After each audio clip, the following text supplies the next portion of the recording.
Hello বন্ধুরা, চলে এসেছি একটা নতুন ভ্লগ নিয়ে।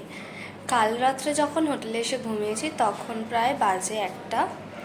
অনেকক্ষণ দিদিরা এসেছিলো, সবার সাথে আড্ডা ফাড্ডা মেরে তারপরে দিদিরা চলে যাওয়ার পরেও আমি, ছোট্টু, তন্নি সবাই মিলে বসে অনেকক্ষণ গল্প করছিলাম। তারপর ঘুমোতে ঘুমোতে মোটামুটি 1টা বেজে গেছিলো। সেজন্য কষ্টও হয়েছিল, আর সবথেকে বড় কথা এতটা জার্নি করে আসার জন্য এত কষ্ট হচ্ছিল যে একদম শুয়েছি আর জাস্ট ঘুমিয়ে পড়েছি, কোনো কিছু না। আর তার মধ্যে গা হাত পা ব্যথাও করছিল, এতটাক্ষণ বসে বসে ট্রেনে এসেছি তো।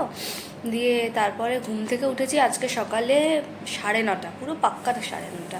ঘুম থেকে উঠে স্নান করে ফ্রেশ হয়ে নিয়ে তারপর রেডিও হয়ে নিয়েছি। এক্ষুনি যাবো হচ্ছে দিদিদের বাড়িতে। আমরা তো হোটেলে আছি, আজকে দিদিদের বাড়িতেই দুপুরে লাঞ্চের জন্য যাব। আর ওখানে বসে সবাই মিলে, দিদি যেহেতু কালকে অ্যানিভার্সারি, তার জন্য তত্ত্ব প্যাক করা হবে, মেহেন্দি করা হবে, তো ওখানে যাব। সকালে এখানেই ব্রেকফাস্টটা সেরে নিলাম, কারণ ওখানে গিয়ে ব্রেকফাস্ট করার ঝামেলাটা করলে হতো কি, আমাকে অনেক সকালে উঠে যেতে হতো। তো আমি ভাবলাম যে এখানে আগে ভালো করে ঘুমিয়ে নিই, তারপর যখন উঠবো তখন ব্রেকফাস্ট একেবারে করে নিয়ে তারপর যাব। আর তারপরে চলে এসেছিলো আমাদের ব্রেকফাস্টের চাউমিন। আমরা ভেজ চাউমিন অর্ডার করেছিলাম, তো খুব সুন্দর খেতে হয়েছিল চাউমিনটা। সকাল সকাল উঠে একদম পেট ভরে সুন্দর করে খাওয়া দাওয়া করে তারপর বেরিয়ে পড়েছিলাম। হেভি লাগছে কিন্তু চোখটা, সব কিছু মিলেই সুন্দর লাগছে।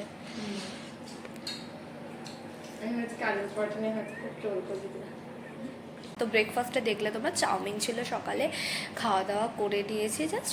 দিয়ে তারপরে এবারে ও রেডি হবে, হলে সবাই মোটামুটি রেডিও হয়ে গেছে, দিয়ে বেরোবো। আর একটু চাও খেয়ে নিয়েছি মুডটা যাতে রিফ্রেশ লাগে। তো এবার বেরোবো। জিজু সম্ভবত আসবে, এসে আমাদেরকে নিয়ে যাবে।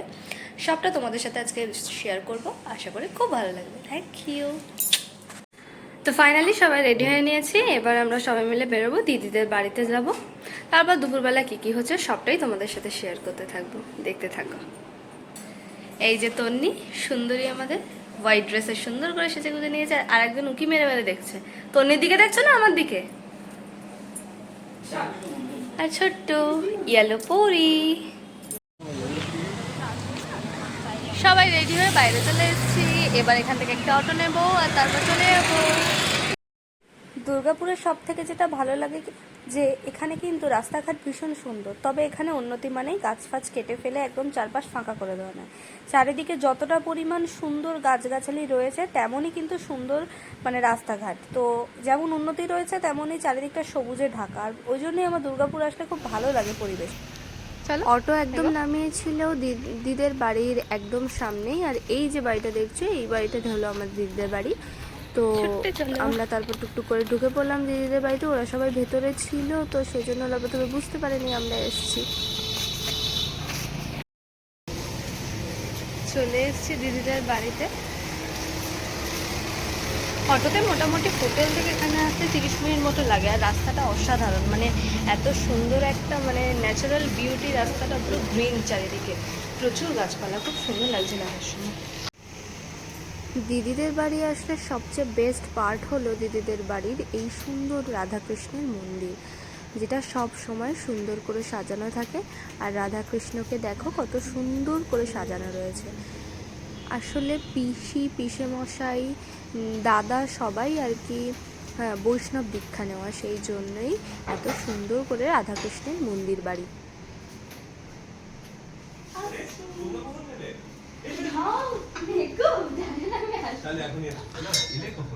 শুধু শুধু দেখো, শুধু আমার তো আর কি বলবো, কাজ।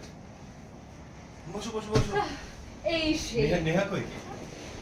গিয়েই তো জিজুর সাথে দেখা হয়ে গিয়েছিল, আর তারপর চলে এসেছিল এই যে দিদির বাড়ির আর একজন অন্যতম সদস্য জেরি। বাড়িতে কেউ নতুন আসলেই জেরি কিন্তু তার গায়ে গায়ে ঘুরতে থাকে, কারণ ওকে একটু আদর করতে হবে। প্রথম প্রথম যখন আমি এই বাড়িতে আসতাম তখন আমার খুব ভয় লাগতো জেরিকে, কিন্তু এখন ওকে কাছে নিয়ে নিয়ে একদম অভ্যাস হয়ে গেছে, যার জন্য আর ওইভাবে ভয় লাগে না। আর ও আদর খেতে চায়, আমিও সুন্দর করে ওকে আদর করে দিই। তারপর দেখো জিজুর দুষ্টুমি, এই যে জেরির পায়ের নখে নেহা দিদির এই নীল নেল পলিশটা নিয়ে পরানো শুরু করেছে। জেরিও কি সুন্দর চুপচাপ নেল পলিশ টিপ সব পরে সাজগোজ শুরু করেছে। তারপর 1-1:30 নাগাদ আমরা সবাই চলে গেছিলাম দুপুরের লাঞ্চের মেনুতে ছিল গন্ধরাজ ডাল, পটল ভাজা, ওল দিয়ে একটা তরকারি, পটল চিংড়ি, আর সাথে ছিল কাতলা মাছ দিয়ে দই কাতলা। সবকিছু মিলিয়ে দারুণ খাওয়া দাওয়া। এখন 2:30 বাজে, খাওয়া দাওয়া সব কমপ্লিট হয়ে গেছে। সেটা আপনার এই মাসে বন্ধ হলো। খুব ভালো খেয়েছি, আর এত বেশি খাওয়া গেছে প্রচন্ড কষ্ট হচ্ছে। সময় লাগবে না? 3-3:30 থেকে আমরা সব তত্ত্বগুলো প্যাক করা শুরু করবো দিদির জন্য। দিদি প্রচুর জিনিসপত্র কিনেছে, সেগুলোকে সব তত্ত্বের মতো করে প্যাক করা। অ্যাকচুয়ালি আগে যখন দিদির বিয়ে হয়েছিল তখন তো অনেক রকম রিচুয়ালস বাদ পড়ে গেছিলো, সেজন্য সেগুলো সব তার করার খুব ইচ্ছে। তো সেই তত্ত্বগুলো আবার প্যাক করবো। আমি একটুখানি শুয়ে পড়েছিলাম, আর তার ফাঁকে জিজু দিদিকে তন্নির হাতে নেল পলিশ পরাচ্ছিল। তন্নি অ্যাকচুয়ালি কখনো নেল পলিশ পরে না, কিন্তু সেই দিন জিজু পরিয়ে দিয়েছিল বলে ও কিন্তু পরে নিয়েছিল, আর দেখতেও বেশ ভালো লাগছিল।